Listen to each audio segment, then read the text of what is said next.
we just took one of our larger zucchini and peeled it and put it into the freeze dryer with some seasoning, and I realized that that particular zucchini, that was from the last of my seeds for that particular variety. So I decided to go ahead and save some seeds from the meat of the zucchini here, and I don't include this in the freeze drying process simply because the seeds can make the freeze drying take a little bit longer, and then sometimes it's not completely effective. So a good bit of these seeds I'm just going to be going through and separating them out, and then after I separate them, I'm going to rinse them off and then lay them out on this paper towel to dry. So as we look through, we can see that there's some really small seeds like that almost look like they're from a cucumber.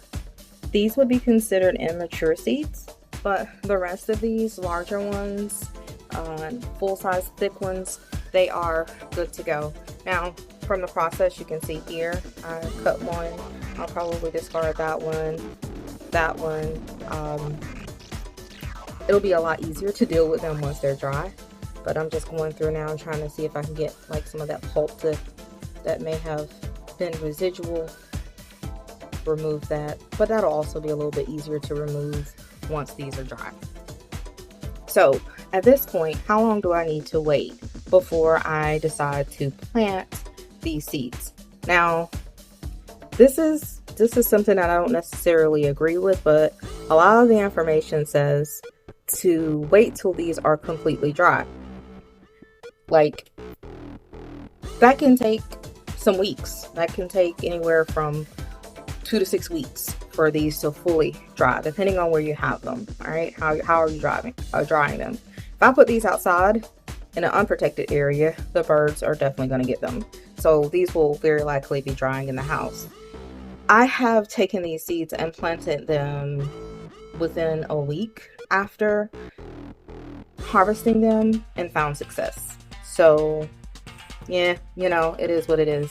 But either way, whether I decide to plant these within a week or decide to wait until next season to plant them, this is sustainability. But this particular plant that I harvested these seeds from, it held up through so much. And this was probably the last zucchini that I harvested from it.